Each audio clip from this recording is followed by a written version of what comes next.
been a tough weekend. No, full week, because I was dreading that game the entire time. We're back. I'm Jake. That's Matt. If you want to introduce yourself and talk about the pain you've gone through. So, the beautiful part about having no hopes and backdooring your way into the playoffs as the very last seed is you expect nothing. So nothing can truly hurt. And I expected exactly what happened and probably had a little bit of fun, especially in the first quarter, more than I should have. But yeah, overall things went how I thought they were going to go. Thank goodness.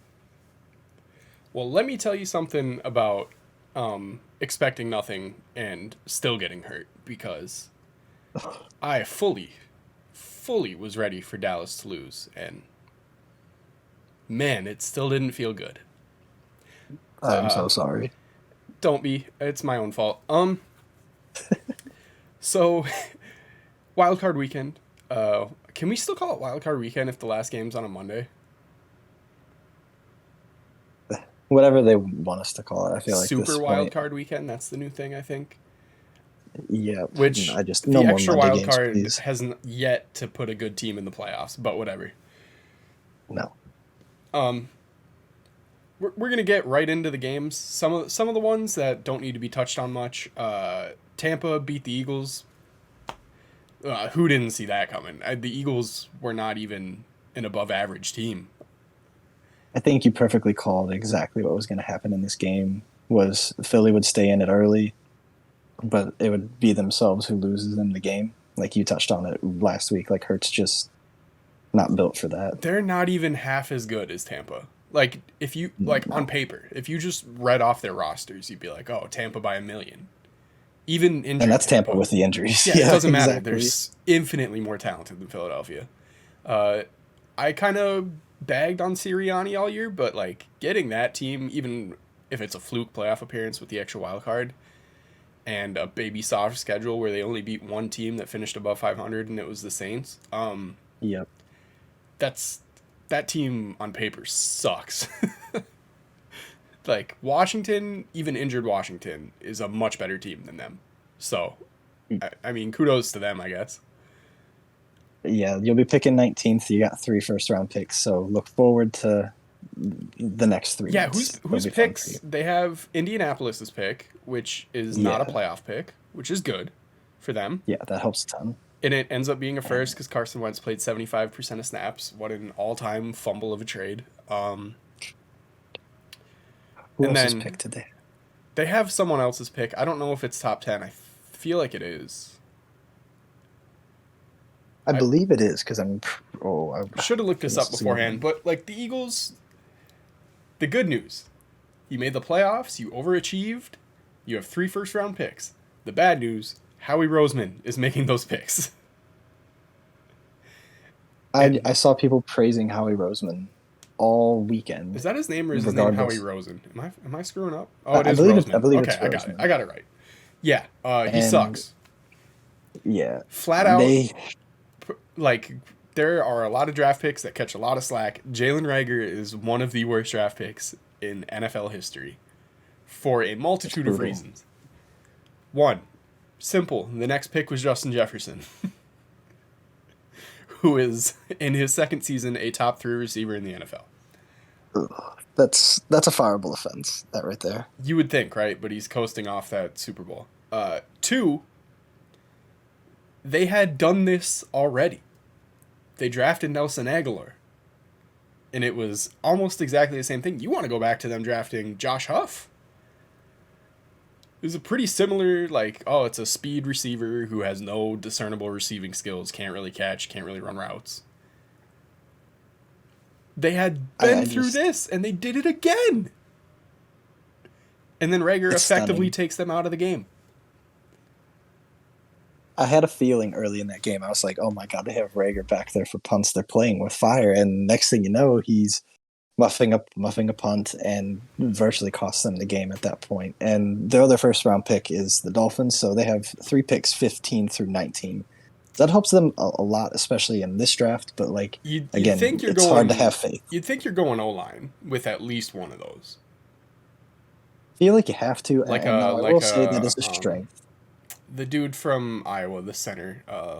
What's it? Yeah, Linderbaum? Linderbaum would be Lindenbaum? big. Yeah. Yeah, If he's there, but exactly. you'd And I think feel something like like that. especially they need defense bad. They need a pass Their rusher, and this is a good linebackers are draft. so bad. They're Their brutal. pass rushes. Like I mean, Fletcher Cox. They got Hargrave. They got Josh Sweat, who didn't play in this game. right. They have some guys, but a lot of room for No, improvement. and oh my god, there's like there's probably three for sure inside linebackers that I would love like to have in Pittsburgh. So, but Yeah. I digress. Even as a playoff team, I stand by that the Eagles are one of the least talented rosters in the NFL. I think they're the most overperforming team in the league. I would say the only exception to that is maybe the Saints, just because Taysom Hill plays quarterback for them. New England. Yeah, New England. New England That's a fair point. overperformed, I think. If you just look at the talent on the roster, Very definitely. the way the team's built, I don't think they're really. I think this was kind of a fluke season, if anything. Which is crazy to agree. say They're about a gonna- Belichick team, but I don't think it's repeatable unless there's a real like roster overhaul. Yeah, I agree wholeheartedly there. I feel like Especially their with 2020 was more of who they are than this year was. They just had some really, really well timed out matchups this year. Yeah, and like they get Buffalo in a windstorm, and Buffalo loves throwing the ball more than anything. Yep. So we're going to talk about that game now. Might as well. I thought there were two games this week that I was torn on how to pick: Dallas, San Francisco, and Buffalo, New England. And Buffalo came out and shit down their throats. That was one of the most aggressive playoff ass kickings I have ever seen in my life. I was stunned watching this game because of three things. One, I'm not surprised at all by the fact that Buffalo beat them and beat them this badly, but mostly because I have Buffalo in the Super Bowl. But number one, Josh Allen is a legitimate cyborg. He's insane. Now, And I think I'm ready to move him up into the almost Mahomes category. he's top five. He's easily a top five QB, and we'll do a QB tier list in one of our future episodes. Definitely. But everyone likes to say when they watch Josh Allen play, they're like, "Man, we were so wrong about Josh Allen." No, we weren't. For 2 years, he was one of the worst quarterbacks in the NFL. Yep. He showed almost nothing except that one time he hurdled that dude on the Vikings. Then suddenly, like, he took the single biggest, like, season to season leap in performance of any player in the history of the league. And now he's just goated. That off-season passing academy he went to with Jordan Palmer, I think just changed everything for him, and a lot of that was Dable pushing him there, because he went from one of the least accurate passers in the league to probably, I mean, all things considered, just from how he plays, I would argue, like, pound for pound, he's probably the most efficient passer in football, considering how many throws he's making on the run, off his back foot, just in not ideal circumstances for any other player in the league but him and maybe Mahomes. Yeah, because the thing coming out of college with Josh Allen was like, yeah, he's tall, he's got all like the intangible, blah blah blah, but like so did like fucking Brock Osweiler. Exactly. But Josh Allen is actually good, like very good. He's terrifying.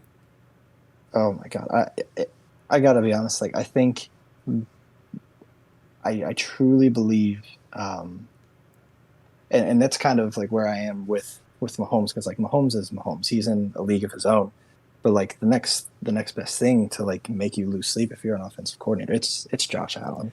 Like, there is no one else who does everything he can do at the level that he does them at. Like, he's an incredible runner. I think he had over 60 yards rushing in this game, on top of throwing 4 incompletions and 5 touchdowns in this game. They had 7 true drives and they were 7 TDs. Everything else was a kneel down. It's never been done before No in the history of kicks, football. no turnovers, no like turnover on downs. They played a And perfect offensive game against the Patriots in the playoffs. absolutely. And I think the defense should get a ton of credit. That interception by And I Micah feel like Hyde was disgusting. that was that was the moment I knew they were winning this game, was that play, because that looked to be a touchdown and that looked to tie the game early. And next thing you know, we've got a back and forth in Buffalo, and he makes that play, and it's just like all the air came out of the sails on the New England sideline, and Mac Jones just proceeded to get his shit kicked in the rest of the game. I just want to point out that ever since Stephon Diggs told those fans in the front row to shut the fuck up, the Bills are up like 50 points on the Patriots. I legitimately think Josh Allen has thrown 11 incompletions in his last 3 games. Yeah, we'll get into our picks for next week, but I am reconsidering that one. Bills I feel Mafia might be real, headed to the Super Bowl. yeah, I feel real comfortable There's with my Bills to the Super Bowl Josh pick. Allen's so good. Oh my It's god! ridiculous. And I touched Also, on is the it too Patriots. is I it touched too on the late Patriots. to get on the Isaiah McKenzie hype train? Is it too Oh, late I'm for already that? there. I'm already there. Him and Gabriel Davis. I've been on them. Oh, Every he time is I a watch the Bills play, I'm like, beating well, if a bullet. team tries to take away Stephon Diggs, they're just gonna get ate up by Davis and McKenzie. It's honestly like watching the Milwaukee Bucks, because Josh Allen is your Giannis, and your Chris Middleton is Diggs, and then you have all of these great role players around them who complement what they do to perfection, Fucking and that Dawson is Knox. everybody around. He Dawson had two Knox is like touchdowns in Brooke this game. Lopez. Dawson Knox is fucking awesome. I love that guy. Yeah. All right, so we're gonna move on from this game because it was a blowout. Uh, we're gonna talk about Rams Cardinals, also a blowout. I think a lot of people didn't see this coming, No, but I didn't really think the Cardinals were gonna be competitive with the Rams, to be honest. when I saw Hopkins wasn't playing, like that was a given, I was like, ooh, that kills them, because they are like, you break it down just by the numbers, their passing attack is one of the worst in football when he's not on the field. And I think the first half truly like just epitomized how important he is to this team, but also how much they need to go insane with their money, with draft picks into the offensive line. Kyler was 7 of 17 at halftime in this game with 28 yards and 2 picks. And one of them was the pick six at the end of the half that really just blew everything out of proportion in this By David game. Long, go blue. Like, what a performance by the Rams, though. They shut everybody up. The Rams are one of those teams where it's like, if you just look at their roster, you're like, why does this team not win all their games? This is what you expect from that roster. They're so talented. And like Cam Akers back somehow. I don't know. If you ask me right now who's going to the Super Bowl from the NFC, I might tell you the Rams. I still, it's hard for me to quit Green Bay, and I can't explain why. But yeah, this is like the next. I still think I have them 3 on on my Super Bowl picks out of that conference, because it's hard to bet against Rodgers, but it's equally hard to bet against Brady. And then you have this Rams team who does this and has shown throughout the season that they can do this to teams. And this is a very good Cardinals team who they have just dominated twice now in the last 6 weeks. Yeah. But then they show you how they Then they come out and play a game like they did against Baltimore, where Stafford's throwing picks all over the place, and exactly, and you got to worry because the defenses he's going to be facing are going to get much better throughout this playoff run. And it's, while I really want to pick them to go to the Super Bowl, especially with that defense and a favorable matchup against Tampa Bay's offensive line next week, it's just really hard for me to look at this team and see them for anything more than what they've shown they are. Yeah, I mean, when they played Tampa in the regular season, it was a murder, and that was healthy Tampa. That is a really good point. Tampa was not missing anybody in that game. No, and I just It's so hard to look at, oh, that was like week 2, week 3, but at the same time, it's like that is the closest thing you're going to get to Yeah. an ideal matchup. On the other hand, LA didn't have Von Miller at that point. Or Odell. Yeah, they're better now on paper. They didn't have It, Cam Akers. They didn't. I mean, they're arguably a more talented team now than they were the first time they played. exactly. And I I think don't the think I can biggest say that thing, about Tampa. no, not at all. Tampa has to get home on the pass rush next week, or they are not going to have a fun time with the Rams. Now, the benefit for Tampa is they're playing this game at home. Yeah, we'll get into previews of the divisional round. We got a couple more wild cards to finish up here. First, we got the Bengals and the Raiders. A good game. I think people, like, obviously the call should have come back on Burrow's touchdown to Tyler Boyd.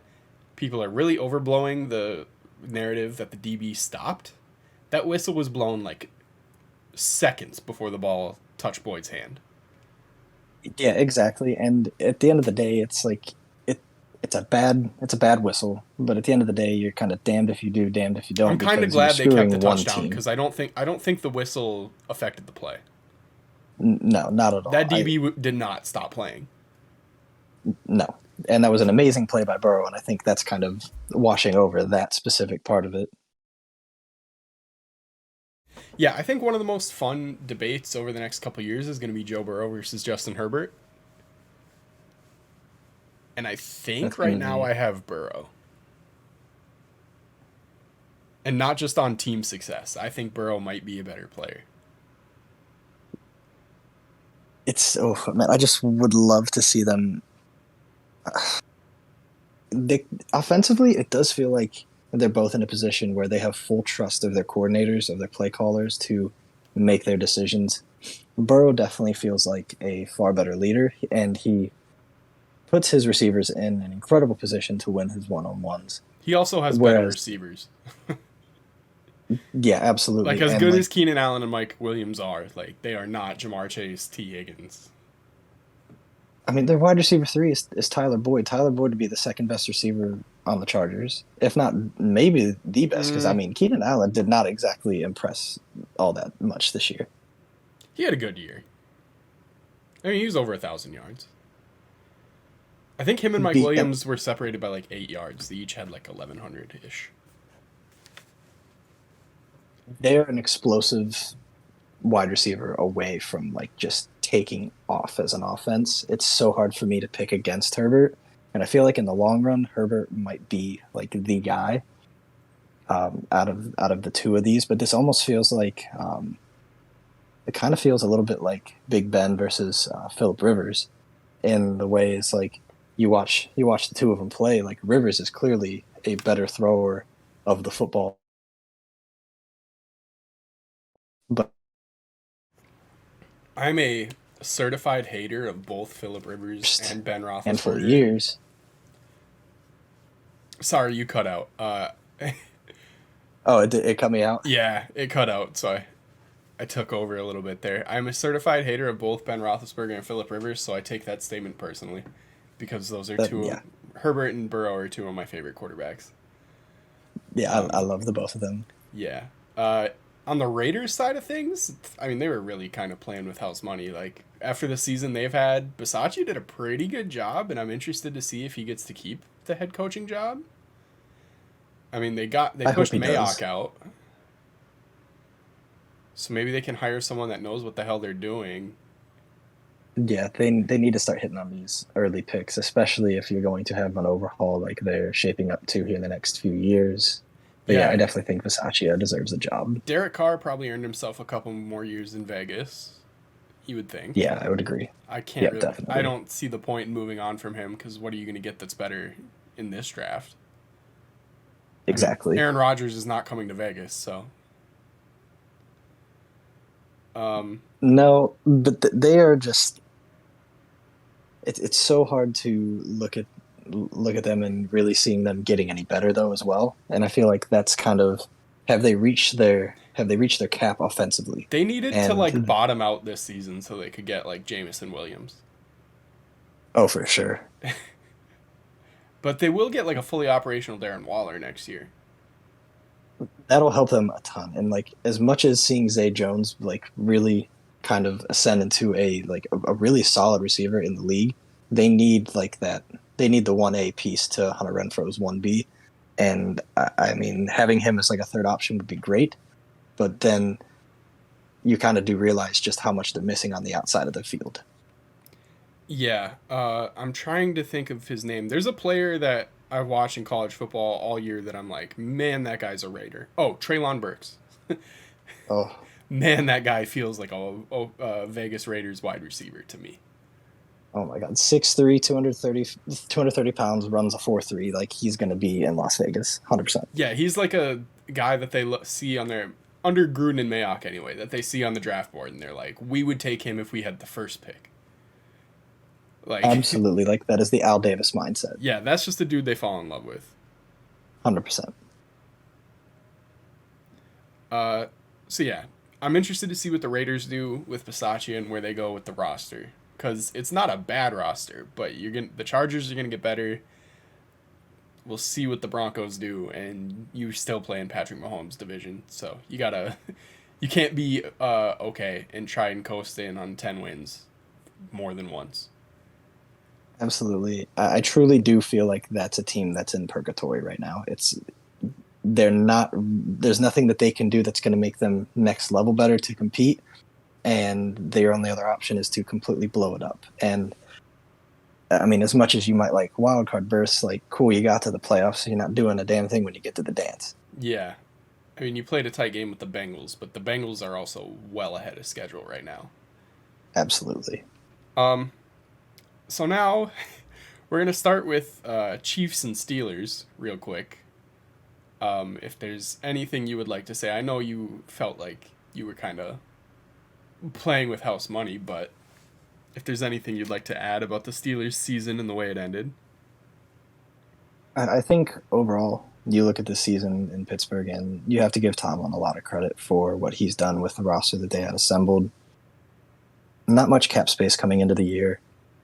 They lost like veteran pieces on the offensive line, and I think there was a point about 10 weeks into the season, the only team starting or having a higher percentage of starters that were rookies in terms of snap count were the Jets. Like, that's how young this team is.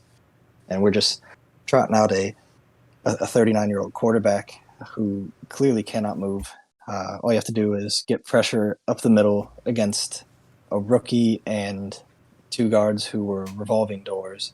And the offensive line there's so many issues with this team that it's so hard to see like the light at the end of the tunnel. And the light at the end of my tunnel with the Pittsburgh Steelers for 2022 is the number 12.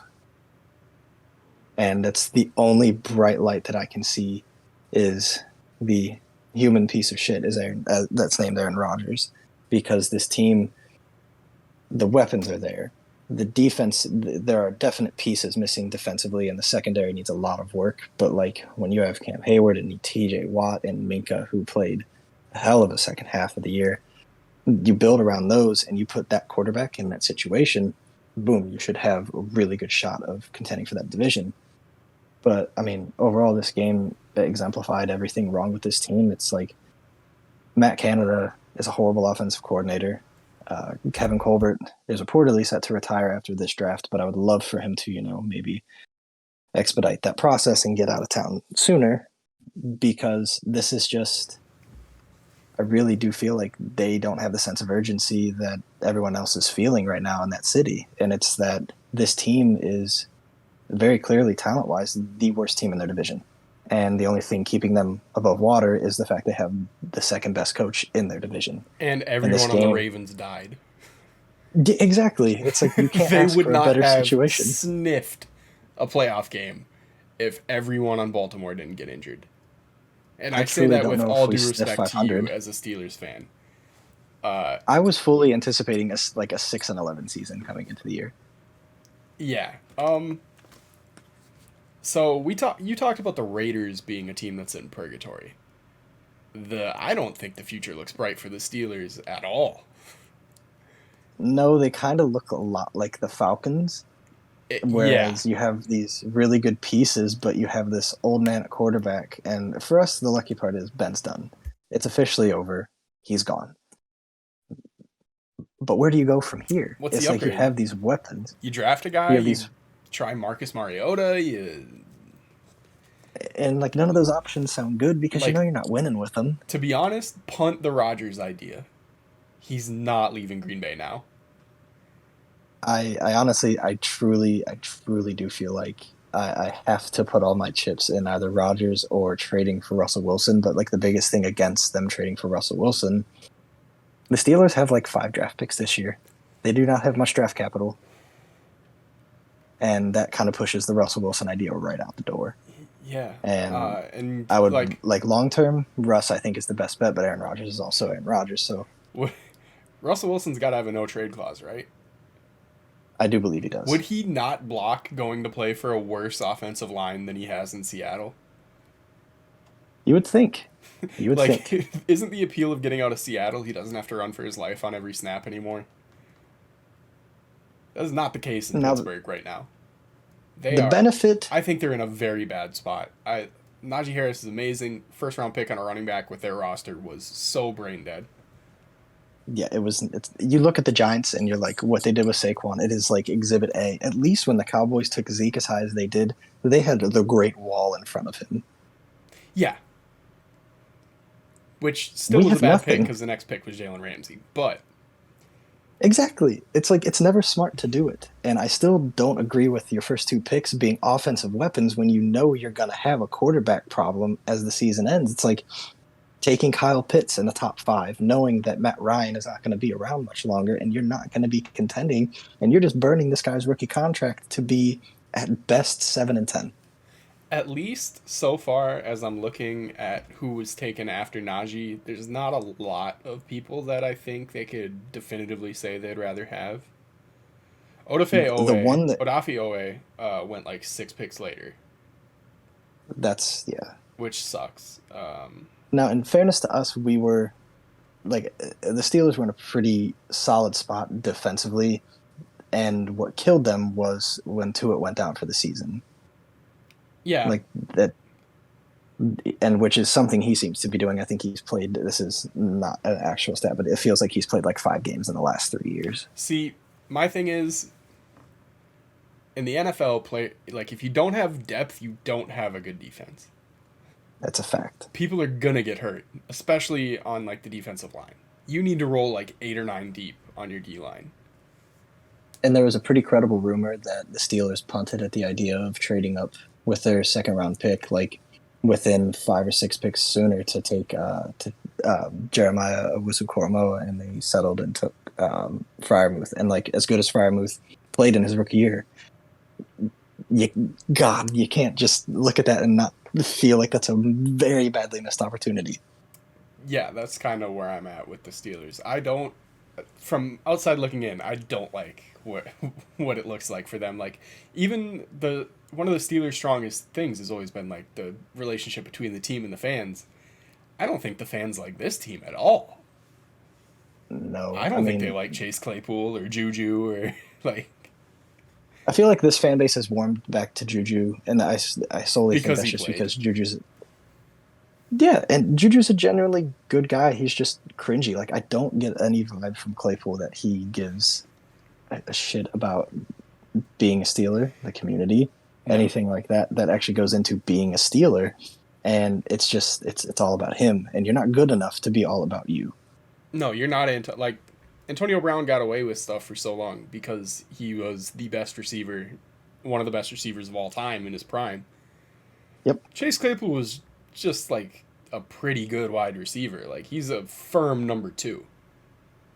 Like Claypool's a 6'3", 230-pound wide receiver who can't win one-on-ones Like there's a if his life reason depended on it. Martavis Bryant's leash was so short because they had other Exactly. options. They could Exactly. draft And another Chase Claypool in the 3rd round. oh my God. And that's the second round picks recently when you see what goes after them. And the fact that I do kind of need to fact check this because nobody on this team pissed me off more than Kendrick Green this year, who was our center.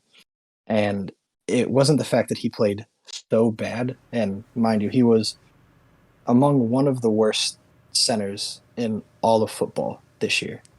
But it was the fact that he was a third round pick in this past draft. In a draft, let's check out here. Yeah, could have easily traded up for him in a situation. And on another late round pick, same position, was Creed Humphrey, and you miss so bad. That's a tough one. So yeah, we touched on the Steelers. Then we had Cowboys versus 49ers. Is there anything you would like to mention about this game? The Nickelodeon broadcast was fun. I didn't see a second of it. I'm sorry, I had to reposture myself here. Like, I believe I said it last time that I predicted the 49ers were going to win. And I would have told you, like, oh, they're going to run the ball. Dallas is going to be sluggish on offense.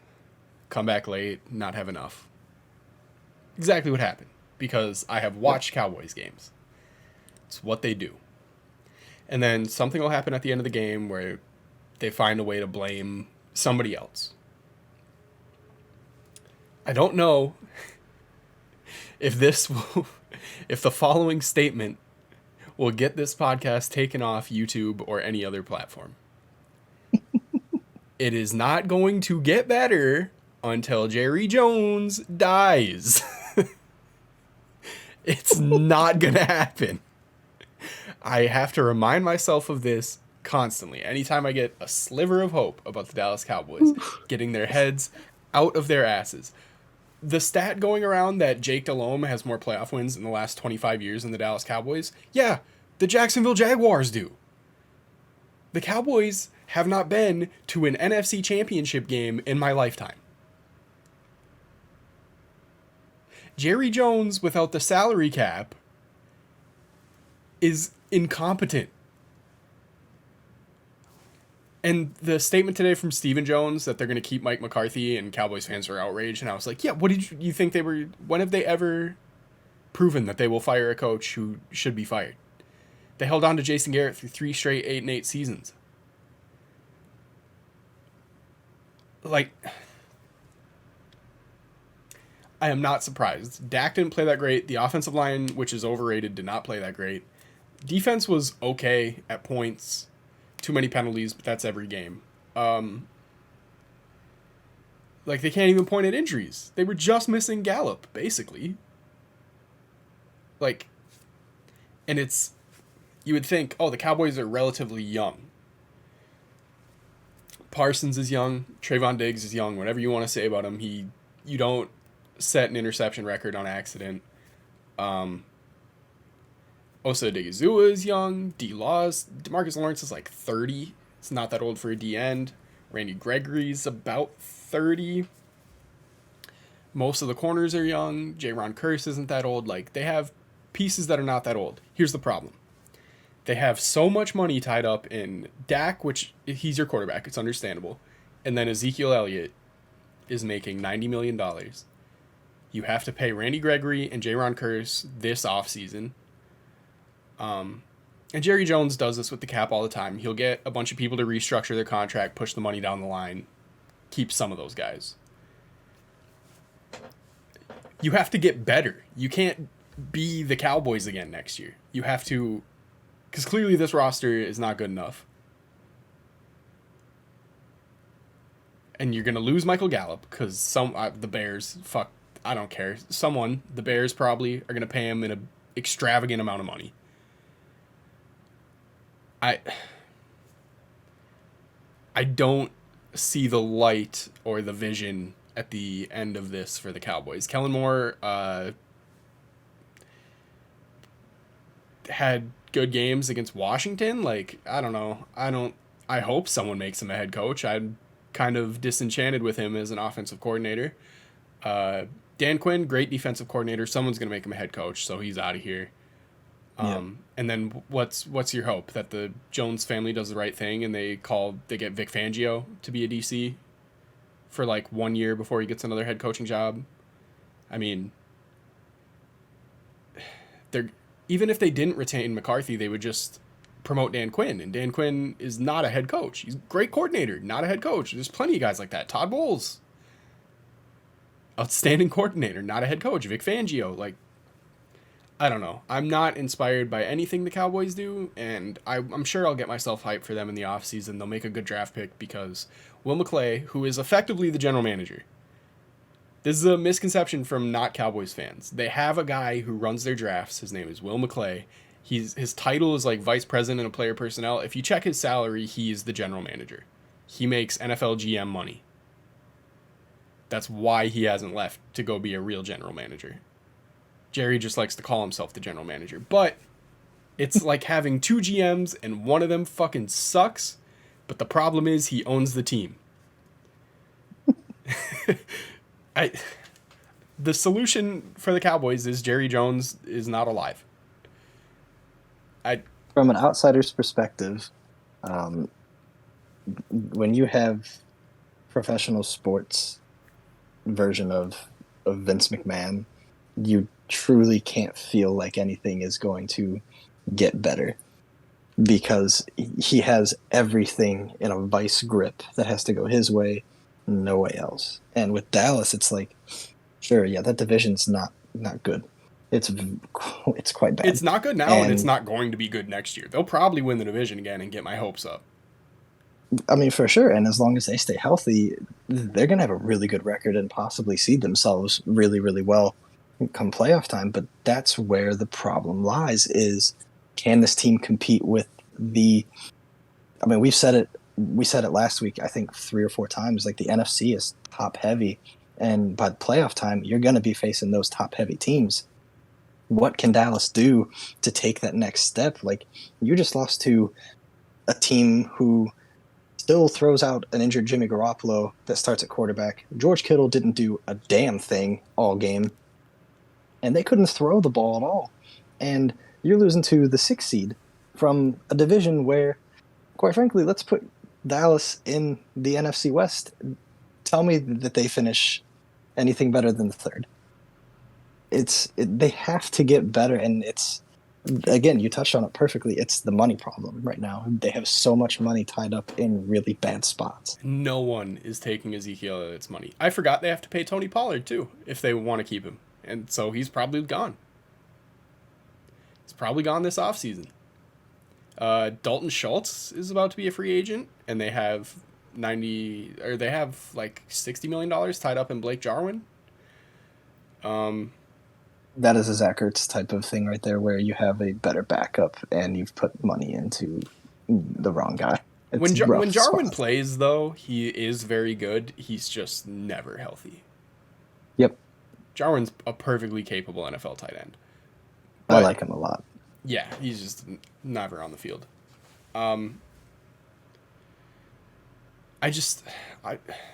When a team does something like this, you like to be able to be like, oh, they're young at key spots. Like, most of their good players are young. True. That's a 100% fact about the Cowboys. Most of their best players are young. And it doesn't matter because I don't think they're going to improve upon anything. I don't trust the decision-making. Like, if you said in the NFC West, they probably finished 3rd. I want you to look at the rosters in the NFC West and tell me who, on paper, is undeniably a better team than the Cowboys. Maybe the Rams. Probably the Rams. Yeah. On paper, they are better than the Arizona Cardinals. On paper, they're better than the 49ers. I mean, the Niners have Debo, they have Kittle, Fred Warner, Nick Bosa, whatever. Top to bottom, the Cowboys, if you ask me who should they draft, I don't even fucking know. They don't really have holes. A left guard? Mm-hmm. Like,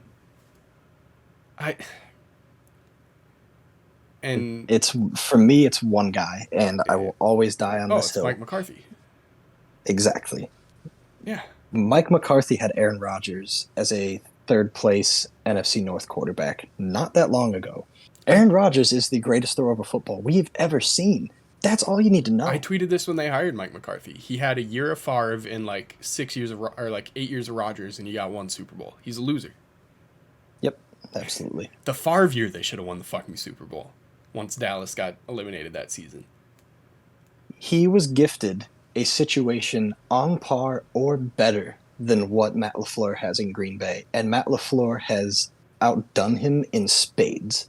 And hot take, I think Matt LaFleur is a pretty average coach. I think that's a fair statement. But it's so easy to not fuck up Aaron Rodgers. Exactly. That's all they were looking for, is someone who can scheme very well, which he does, and not fuck up Aaron Rodgers. Oh, but and he hasn't. But didn't you hear that Mike McCarthy Googled PFF once, so he fucking changed. That's oh my god. I could do this forever, and like, if I were in charge of the Cowboys, McCarthy would be fired, and I would be on the phone with either Brian Flores or San Francisco's offensive coordinator. None of that's ever going to happen. Yep, exactly. And the only thing I think that has saved the Dallas Cowboys over the last 10 years is the fact that the only three teams that continuously be more inept than them, with the exception of really the Eagles for like a 2-year window when they won the Super Bowl, is the fact that the rest of their division is magnanimously worse at everything that we have just talked about with the Cowboys. Yeah, and the Giants are headed for a complete overhaul, so maybe they get good. Yep. My other thing about the Cowboys is the thing that's keeping them afloat and competitive with teams that are run so much better than them is that Will McClay, who I give a lot of credit to, is incredible at identifying talent through the draft. If you look at their drafts, they draft probably better than any other team. They are damn good. They almost always hit. Taco Charlton over TJ Watt obviously is the big exception. But that's pretty Taco much had the a only sack. one. He sure did. Taco sacked Mahomes. Let's go. Yeah, they took Taco Charlton and like either the next pick or like 2 picks later was TJ Watt. But besides that mistake, they have been almost batting 1,000 on drafts for like 5-6 years now. So all the credit to Will McClay. I wish he had final say on the entire organization. All right. I got some of that out of my system. How did it feel? How did it feel? I wish I could be louder, but there's people asleep in this house. All right. So we're going to go to the divisional round. We got about 20 minutes to touch on these games. We talked about Rams-Bucks already a little bit. I think the Rams are going to go into Tampa and win by double digits, maybe up to 20 points. I think this is, if you asked like a Tampa fan what's the worst matchup you could possibly get, it's right here. 100%. And that is strictly on the offensive side of the ball for Tampa Bay because they're so banged up. Yeah, Jalen Ramsey's going to take Mike Evans out of the game, and then the game becomes, okay, get Scotty Miller open enough to beat us. I mean, how many times did Tom Brady get pissed off at Tyler Johnson? Yeah. Like, right. Is Cameron Brate and 99-year-old trying to steal military valor Rob Gronkowski going to beat the Rams? Like, oh my goodness. He may have cured his own CTE. I don't think. And playing without Jensen against Aaron Donald, like, oh Lord, I don't see a way Tampa competes in this game. They're not going to be able to run the ball. They're not going to be able to take the inside pressure off Brady. Tristan Wirfs is going to play. He looked terrible once he came back in injured against Philadelphia, and Philadelphia doesn't have Von Miller. Right. And they were getting worked. Philly was working Wirfs when he came back in because he was on one leg, and then they were working his back up. Like, it was real ugly. Only saving grace. If Tampa gets lit up by the Rams, like I think they will, it's not their fault. No, they have nobody available. The only thing they can do is what Brady does best, and that's just get the ball out quick. But like, if there's a team you can almost guarantee is not afraid to step up and play aggressive, it's the Rams. The other thing with the Rams is if Brady's looking to get the ball out quick, they don't have to scheme their pressure. They're going to get it naturally in this game. Absolutely. A 4-man rush is going to get home. I mean, Aaron Donald by himself is going to get home in this Yeah, game. That's the biggest difference like between this Brady can't game. just do like the shit where he identifies the blitzer and throws to the empty area. There is no empty area. All those guys are in coverage. I would be absolutely shocked if the Rams were sending pressures until it was proven that they needed to. I think we're going to see so many four-man rushes where they're just like, well, let's see if they can block Aaron Donald. And I don't think they can. Exactly. And we're not even touching on, like, I mean, Philip Gaines was mowing through Arizona's offensive line tonight. And you have him lined up next to Donald. He's going to do some nasty work inside. And then you have Von Miller and Leonard Floyd on the outside. And both of them have played very well, especially Von Miller in the game against Arizona. And everybody knows playoff Von Miller is a different beast. This is why they brought him in. And he proved exactly why. He basically back Kyler Murray sitting at a 90-degree stance tonight. Like, he is still Von Miller, and they're going to have to run the ball effectively to have any prayer to win this game. And I just don't see it. And like if we look to the other side of the ball, Tampa last year was kind of buoyed by their defense a lot. I mean, NFC Championship game, Brady threw 3 picks, like, and the defense just refused to let Green Bay score. I don't see that out of Tampa's defense this year. They're very good. Vita Vea is a nightmare. Shaq Barrett's still amazing. Antoine Winfield Jr., Devin White, etc., etc. The Rams are going to find points somewhere. Cooper Kupp's going to get open. McVay will find points in this game. And the narrative is, from a lot of people, is like, oh, well, I just can't pick against Brady. This is still the same quarterback that like barely mustered 100 yards against Tennessee 2 years ago. Different situation. Still, it was Tom Brady. Yeah, exactly. And I don't like the way people are talking about this defense as if, like, well, they did so great against Philadelphia's rushing attack. Like, they just shut down the best rushing attack in all of football. It's like Jalen Hurts threw the ball 43 times. Yeah, they ran for 95 yards, but they're doing it at almost 6 yards a clip. Like, they ran the ball on a defense that coming into the year nobody had run on in 2 years. So, like, they have holes. Like, this is not the same team last year. And it's taking me a lot to realize that, yeah, it's okay to pick against Tom Brady, which I'm doing in this game. But it's like when he inevitably wins this game, I'm going to feel really stupid. If Brady wins this, it's not about Brady. It's about Tampa is at such a disadvantage to me in so many matchups in this game that I don't think Tom Brady makes up for it. I can agree with that. There's so many ways the Rams can win this game, and I think it would be actually pretty embarrassing for the Rams, especially in a year where they've kind of gone all in with their personnel, to not win this game. I know it's on the road. I know it's Tom Brady, but it's a road game. I think that's the only thing that you can really hang your hat on being any different than the matchup we saw early in the season is because that game was in LA. But, like, this is a vastly, vastly different Tampa Bay team. Yeah, I don't know. I've picked against Brady before and been wrong. I just really don't like this matchup for Tampa Bay. So I think the Rams by a lot of points. Over to the AFC, we got the 4 at the 1. The Bengals are going to Tennessee to play the Titans. I don't know about you. I have the Bengals.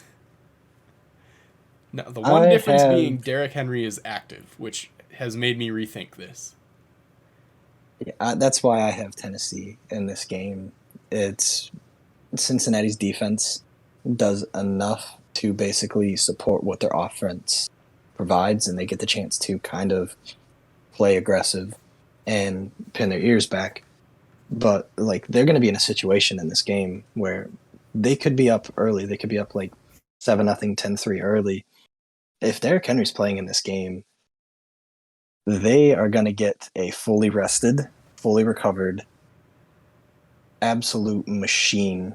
Best back we've seen since Adrian Peterson, running downhill at them all game long in bad weather. That's what you're going to get. I can't pick against them. I can't do it. I think there's something to be said about running backs having fresh legs when they get to the playoffs. Like Cam Akers looked good tonight. Yep. The one that sticks with me is the Rams Cowboys game in 2018 where Dallas went to the Coliseum and Gurley was, I think, dealing with like the start of his like arthritic knee, and they picked up Yeah. C.J. Anderson that week, and he went the hell off against a very good run defense that year in the Cowboys. For a running back, it's so vital to have that ability to be fresh. Like, look at Fournette last year. He played in a good amount of games, but I don't think he had 100 carries last year at all in the regular season. And next thing you know, he's going berserk in the playoffs. He's like the X factor of that playoff run for Tampa Bay. And it's because he was fresh. Like, this is what Derrick Henry is going to be. And this is the last guy you want to face at 100%. Yeah, this isn't a fresh running back. This is a fresh Derrick Henry, which is a different level entirely. We're going to move on here. Again, I have the Bengals, but that's kind of tentative. I'm sticking with it, but they're so far ahead of schedule, if especially like by winning a single playoff game, by even making the playoffs, winning the division, they were way ahead of schedule. So I could see Tennessee winning pretty easily.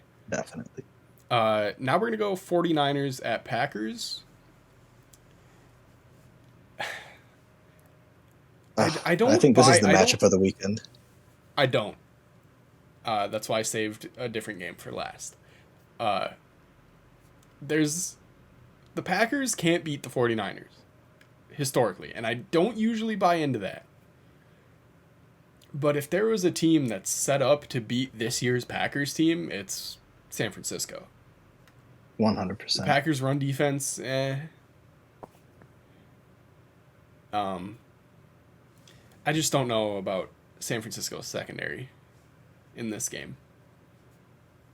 The biggest reason that I have the Packers winning this game is because of the pieces that they are getting back on both sides of the ball. Is Jair playing? And I want to say I haven't checked in the last couple of days, but they were trending towards yes, but I know they're going to get Bakhtiari back. So that in and of itself is a massive boost. And another huge reason that, like, while styles will always make fights, especially in football with the way the Niners run the ball, there's a legitimate chance we don't see Nick Bosa on the field, and there's a legitimate chance we don't see Fred Warner on the field. Sounds like Warner's probably playing. Okay, so that's a huge boost for them. But not having Bosa on a front that relies heavily on getting home with literally just their base rush, that is a huge blow, because he has been as good as anybody in the league at generating pressure this year. And if you can't get home against Rodgers and you just let him sit back there and throw against that secondary, look out. Yeah, Devontae will get open. He's going to have a monster game. No doubt in my mind. Very definitely. I'm taking Green Bay. Even though their run defense is kind of their Achilles heel, San Francisco runs the ball. Jimmy G will make a mistake, and that'll probably be enough. And if Jair plays, I'm emphatically taking Green Bay. Yeah, exactly. And I got Green Bay by, I'd say, right around 10. I feel like 10's a pretty comfortable margin here. And a lot of that is just because of the disparity in quarterbacks. It's, you know Jimmy's going to make a mistake. He did it against Dallas. He tried to against Dallas like 3 other times other than his interception. Like, he did not play well at all. No. All right. So we both have Green Bay. That means I think we both have Packers-Rams for our NFC Championship. Yes, sir. So we'll touch on that next week, or next time we record. This is what I think is the game of the week. It's the rematch from last year, Bills-Chiefs at Arrowhead. I have the Chiefs. Bills by 3 scores. By 21. I have them winning by at least 15. I'm not going that far. The Bills, I could win this game. I don't know about lighting the Chiefs up like that. They are going to burn Arrowhead down. That is my prediction. That is the hill I die on.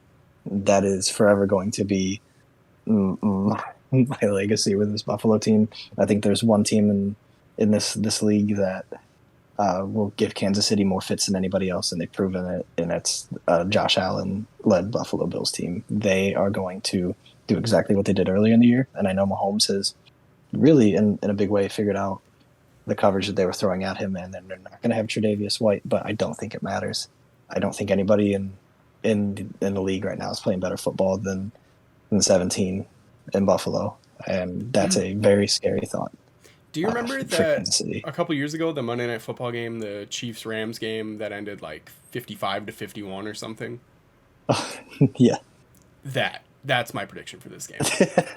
There will not be a defensive stop to be found. Both these teams are going to score absolutely at will. I'll give it... That's way more realistic than me. I'll give the edge to the Chiefs because they're the home team. Buffalo's defense is good.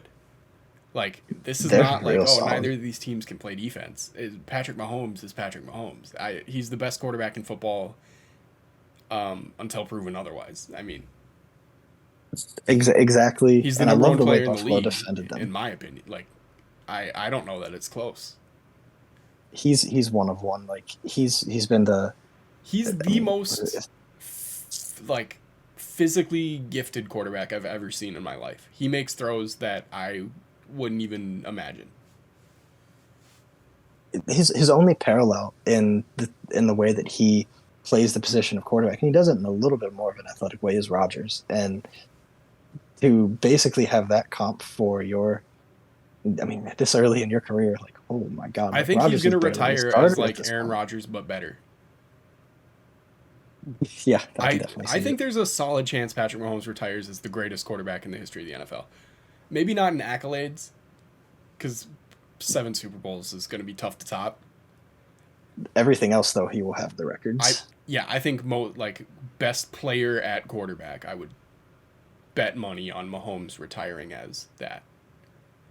And that being said, I think Buffalo walks in, and I think the Buffalo has done one thing that no other defense has done this year to Kansas City, and it feels like it's because everyone kind of psychs themselves out, but they punched them in the mouth, and they took it to them, and they played aggressive, and they live with the repercussions, basically. And again, big thing, Tre'Davious White. Having him on the field, having a top 5 corner in football on the field that you're not going to have this game, huge difference. That being said, I still think safeties-wise, no one matches up with what the Chiefs do better than Buffalo. Like, they are that team, and I truly think if I gave a genuine prediction that wasn't 3 scores, I think they win. I think they win late. I think they win like the last 7. But just for the hell of it, I think Buffalo goes in and they put a beating on Kansas City. And I wouldn't even be that surprised. I think a lot of my faith in Kansas City simply comes from how highly I hold Patrick Mahomes compared to every other quarterback in the NFL. Because, like, on paper, like, Kansas City's offensive line is lacking a little bit. Their defense is definitely lacking. They're going to have a fucking nightmare trying to hold Buffalo off. Oh my God, Buffalo ran the ball well. Yeah, but I don't... There's part of me that still doesn't trust Buffalo. They had that stretch in the middle of the season where they, like, lost to Jacksonville. And I don't always like Sean McDermott's decisions. And that's totally fair. I just think this looks like a team that's peaking at the right time, a lot like Tampa Bay last year, and it's very, very hard for me to bet against it because we've seen across, like, especially, like, you can look at baseball for a great example of it, but, like, especially recently, the teams who find that stride late in the year and excel it into the playoffs, they seem to be the team that's getting to the Super Bowl or winning the Super Bowl. You could kind of argue the same for Kansas City, though. And that's a great point. I mean, when was their last letdown? My goodness, when was their last loss? Exactly. I mean, they got beat. It's just more of they've kind of looked like they've been playing with their food almost. Is there a chance that it's like Chiefs fatigue, where it's like they're the Chiefs, so we expect better from them? I think Their that's last loss was that's fair. actually 2 weeks ago. They did lose to Cincinnati. That's right, and it was escaping my mind because I couldn't remember who they lost against. But I mean, like, Oh, Cincinnati. yeah, they lost to Cincinnati 2 weeks ago. Overtime with the Chargers 2 weeks before that. But like, the Green Bay win doesn't count because Jordan Love played. Yeah. Um, I don't know. I have the Chiefs, but the way the Bills looked against New England is made me rethink it. I'm sticking with the Chiefs. I'm sticking with Bengals Chiefs in the AFC title game and Packers Rams for the NFC Championship. I will maintain Bills Packers. That is my Super Bowl, and I think Buffalo. I truly think they have the counter to a Derrick Henry, and that is Josh Allen. And I think they have the counter to a Patrick Mahomes, and that's Josh Allen.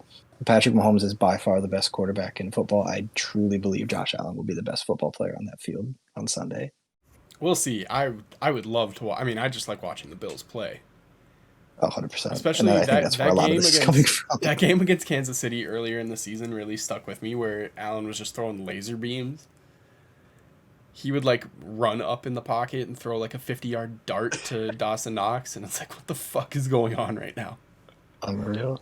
And I remember I said the game against New England the second time around was my favorite Josh Allen game of the year, and then that got bested in the wild card round. I'm like, this guy can't be stopped. He's a Death Star. And like obviously we all know what happened with the Death Star, but like he is just this perceived undeniable force right now. Like he is that good at the moment.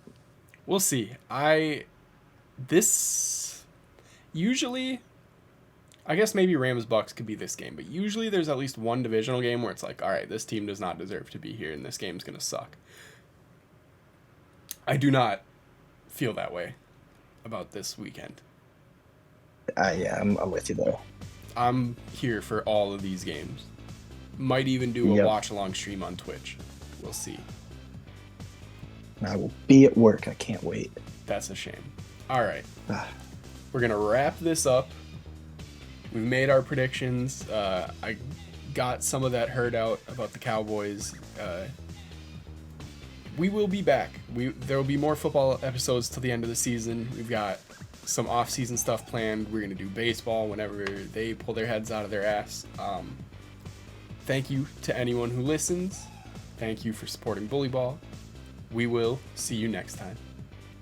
Peace out. Peace out, guys.